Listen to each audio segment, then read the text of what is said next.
long ago, when the worlds were still young and the branches of Yggdrasil stretched wide across the heavens, Odin, the ruler of Asgard, was not yet the wisest of the gods. Though mighty in battle and cunning in speech, he knew that knowledge was the true power that could shape the fate of the 9 realms. And so, Odin sought the Well of Mimir, a hidden spring of unimaginable wisdom, guarded by the ancient and mysterious giant Mimir, whose head was said to hold all the secrets of the cosmos. The well lay beneath the roots of Yggdrasil, where the waters shimmered with the light of forgotten truths. When Odin came before Mimir, the giant greeted him with knowing eyes. "No one drinks from my well without sacrifice, Allfather," Mimir said. "What will you give in exchange for wisdom?" Odin, without hesitation, replied, "Name your price, and I shall pay it." Mimir's smile was slow and deep. "Then give me your eye." Without flinching, Odin plucked out his own right eye and cast it into the well. The waters darkened, then swirled with a terrible light as Mimir dipped his horn into the depths and offered it to Odin. As the Allfather drank, the secrets of the universe flooded his mind, past, present, and future. He saw the threads of fate, the doom of gods, and the hidden paths of runes yet unformed. The pain of his lost eye was nothing compared to the vastness of what he now knew. But this was only the beginning of Odin's quest for wisdom. For even with one eye, he saw more than most, yet he knew there were greater trials ahead, trials that would demand even more of him. And so, with newfound knowledge burning in his heart, Odin set forth once more, for the hunger for wisdom is never truly sated. Now, my dear friends, the path to wisdom is not always straight, nor is it without suffering. Odin, though he had drunk from Mimir's well, knew that the deepest secrets of the cosmos were still hidden from him, locked away in the runes, the ancient symbols of creation itself. These runes were not merely letters to be carved into wood or stone. No, they were living, breathing forces woven into the fabric of existence by the Norns, the weavers of fate. To master them was to command the very laws of the world. But such power was not given freely. It demanded a sacrifice greater than an eye. It demanded a life. And so, Odin journeyed to the roots of Yggdrasil once more, where the great tree's limbs stretched into the void between worlds. There, above the well of Urd, where the Norns dwelled, he took up his spear, Gungnir, and with it he pierced his own side, marking himself as a willing sacrifice to himself.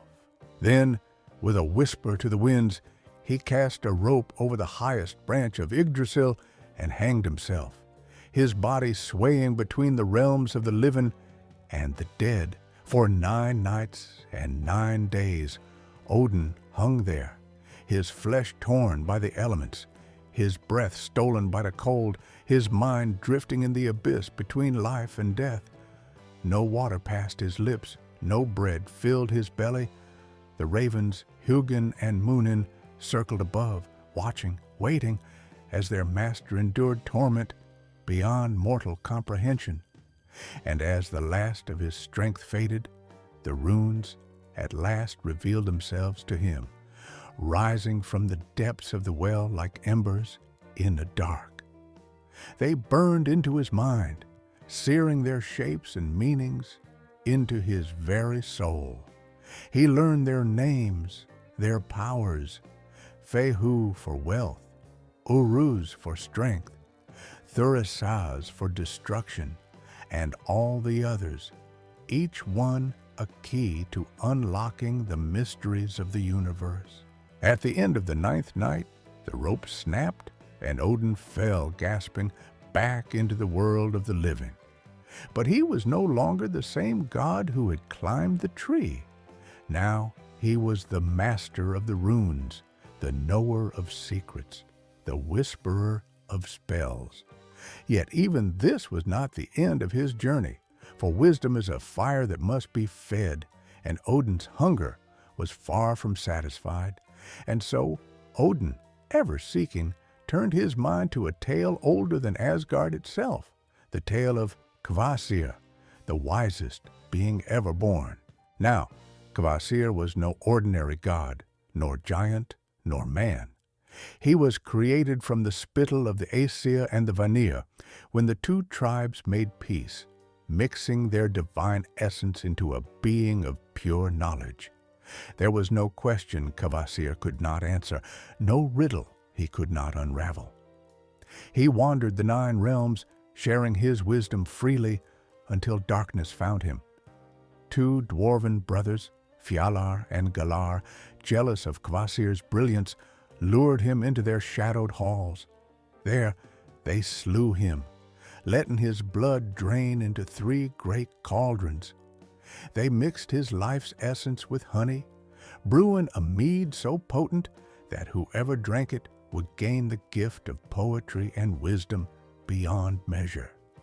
This they called the mead of poetry.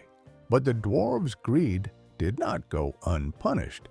A giant, Suttung, learned of their crime and took the mead for himself, hiding it deep within the heart of a mountain, guarded by his daughter, Gunnlod.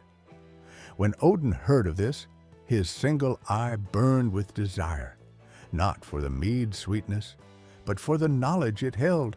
For in Kvasir's blood lay the power to sway minds, to inspire kings and warriors, to turn even the dullest tongue silver with wisdom. And so the Allfather set forth, not as a god in gleaming armor, but as a wanderer in a wide-brimmed hat, his true face hidden beneath shadows. He had a plan, you see, one that required cunning, not strength, for even the mightiest must sometimes stoop to trickery when the prize is great enough. Odin's quest led him to the land of the giants, where the mead was hidden deep within the bowels of the mountain Nitbjorg.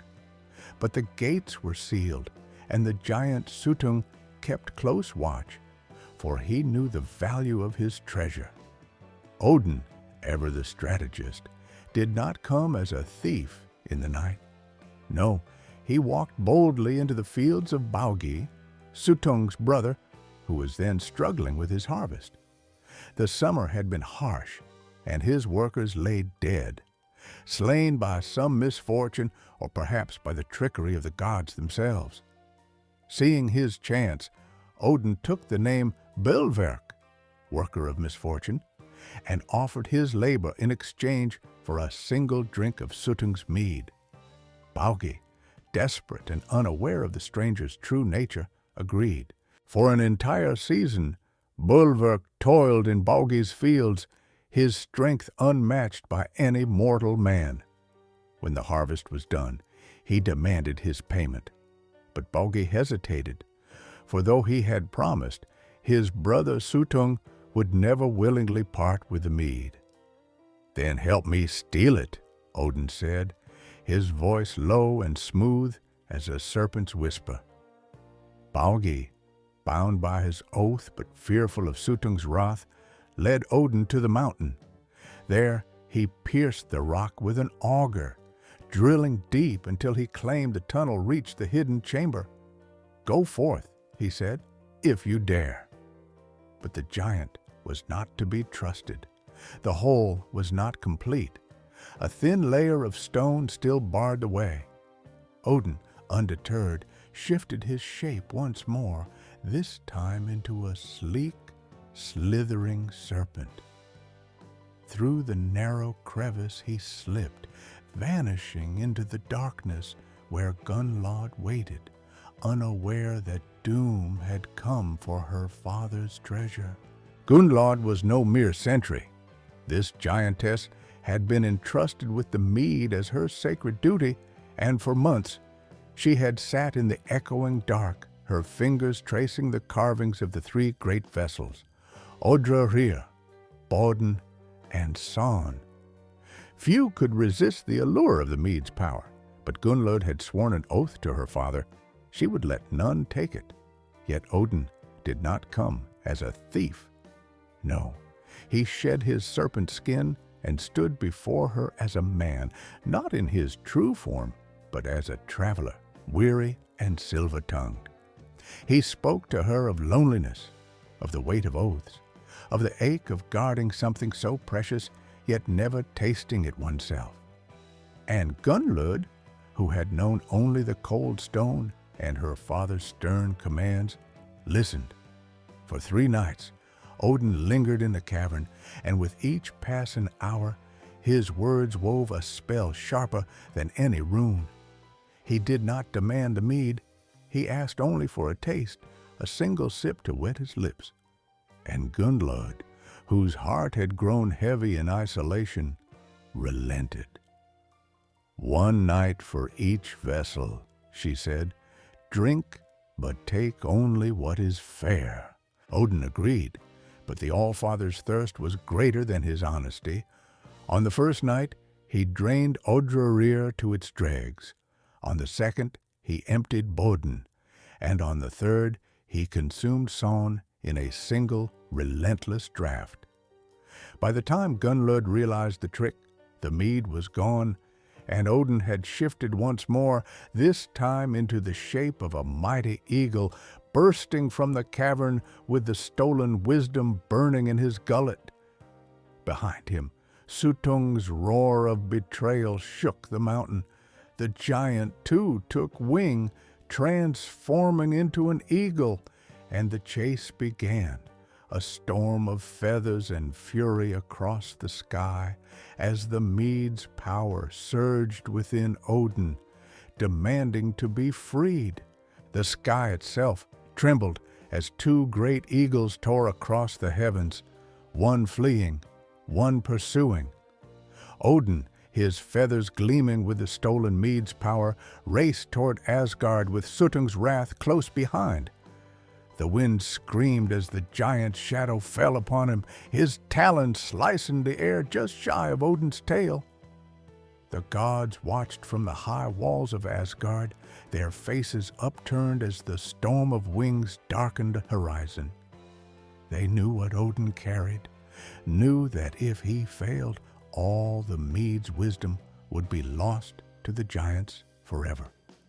But the Allfather was cunning, even in retreat. As Suttung closed in, Odin reared back and spat, not in defiance, but in strategy. A great gout of the mead burst from his beak, raining down in shimmering droplets upon the world below.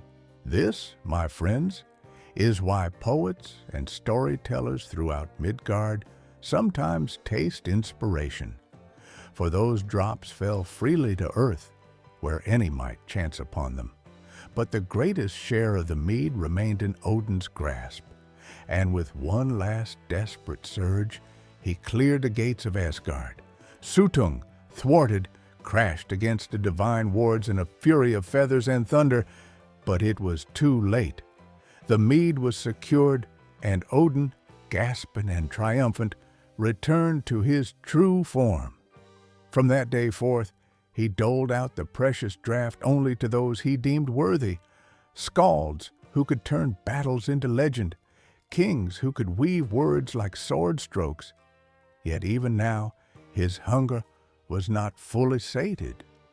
For wisdom is a tree with endless roots, and Odin's thirst stretched deeper still.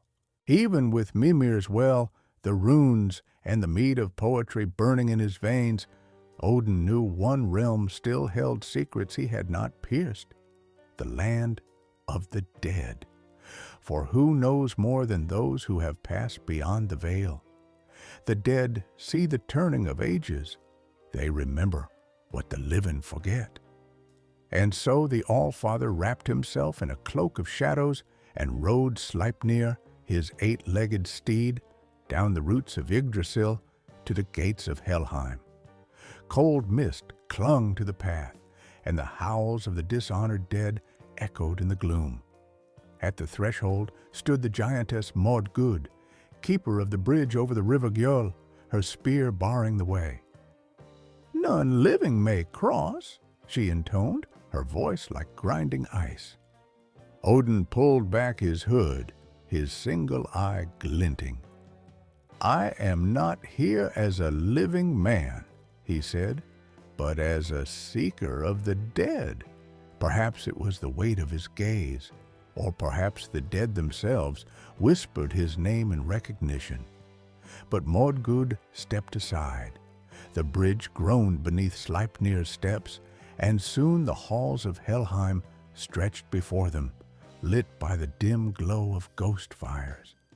In the deepest chamber sat the corpse of a seeress, long dead, but not silent. Her flesh was withered, her lips sewn shut by ancient magic, yet when Odin knelt before her and sang the spells of waking, her eyelids shuddered open. "Who dares disturb my rest?" her voice hissed, not from her throat, but from the earth itself. Odin did not flinch. "I seek knowledge of the doom to come, of Ragnarok, of the fall of gods and the burning of worlds." The seeress laughed, a sound like cracking bones. "You would trade peace for prophecy? Then hear this, Allfather. You will die with your enemies, your halls will burn, and your wolves will feast upon the sun." The words struck like a blade, but Odin did not weep. For even in despair there was power. Knowing the end, he could now shape the path toward it. He thanked the dead woman and turned Sleipnir toward the world above, his mind heavy with foresight. Yet prophecy is a tangled web, and the Allfather knew one thread remained to be pulled. For beneath the third root of Yggdrasil, where the well of Hvergelmir churned with primordial waters, there coiled the great serpent Jormungandr, child of Loki, whose venom would one day kill Thor. And deeper still, in the shadows where the roots gnawed at the bones of the world, lurked the being who knew all that was and would be, the head of Mimir himself. Yes, my friends, Mimir's body had long since rotted away, but his head endured, preserved by Odin's own magic after the Vanir slew him in the ancient wars. It was this severed head that now guarded the last untapped well of knowledge, its lips still moist with the waters of fate. Odin came to it in silence, his ravens circling above. "Speak to me, old friend," he murmured. "Tell me how to avert the doom I have foreseen." Mimir's dead eyes flickered with eerie light. "You cannot avert it," the head replied, its voice like wind through barren branches. "Ragnarok is woven into the tapestry of time, but you can prepare." And so Mimir whispered the last great secret, the one that would shape Odin's rule until the final days, the names of the survivors, those who would outlive the twilight of the gods and inherit the new world. With this knowledge, Odin began to gather his champions, the Einherjar, in Valhalla. He planted the seeds of rebirth even as he accepted the inevitability of destruction. And when at last he left that dark place, the Allfather was no longer just a seeker of wisdom. He had become its master. Yet mastery, he knew, was not the end. For even now, his ravens brought him whispers from the winds, and his throne showed him visions of battles yet to come. The knowledge Odin had gained was not a gift, it was a burden. With Mimir's whispers in his mind and the weight of prophecy pressing upon him, the Allfather returned to Asgard, but his halls no longer felt like home. He walked among the gods with a grim silence, for he alone knew which of them would perish when Ragnarok came. He saw Baldur's death in every laugh, Tyr's sacrifice in every oath, and his own doom in the flicker of the great hearth's flames. Yet he did not despair. Instead, he prepared. He trained the Einherjar not just for battle, but for the end of all things. He sent his Valkyries to claim the mightiest souls, not merely to fill his hall, but to forge an army that might turn the tide when the wolf Fenrir broke his chains. He whispered spells into the roots of Yggdrasil, hoping to strengthen the world tree against the coming storm. And when Frigg, his queen, asked why he no longer feasted with the same joy, he could only say, "A king must see farther than his own glory." For wisdom, once gained, cannot be unlearned. Odin had traded his eye, his blood, and his peace for the power to shape fate. But even he could not escape it. And so the Allfather waited, watching the threads of destiny tighten, knowing that the greatest test of his wisdom was yet to come. For all his wisdom, the Allfather could not cheat fate. The prophecies he had gathered from Mimir's well, from the hanged runes, from the dead Ceres's lips, all spoke the same truth. Ragnarok would come. The wolves would devour the sun and moon, the sea would rise, and the great serpent Jörmungandr would stain the earth with venom. Yet Odin did not kneel before destiny. Instead, he played the long game. He placed his pieces upon the board of the cosmos with cold precision. He ensured his chosen warriors were ready. He whispered warnings to the wise and riddles to the foolish, knowing that even the smallest spark of knowledge might kindle survival. And when the day came, when Loki's brood broke free and the giants marched, Odin met his fate not as a victim, but as a king. They say he marched to the battlefield with his spear in hand, his ravens circling above, his face set like stone. He faced Fenrir, the monstrous wolf, knowing it would be his end. And when the beast's jaws closed around him, the Allfather did not scream, for he had already won. His wisdom lived on, in the survivors who would rebuild, in the stories told around fires for ages to come, in the runes that still whisper secrets to those who know how to listen. And that, my friends, is the tale of how Odin gained wisdom. To keep listening to more stories like this, please subscribe to my YouTube channel. Until next time, this is Uncle Ben signing off. Take care, and may the gods watch over you.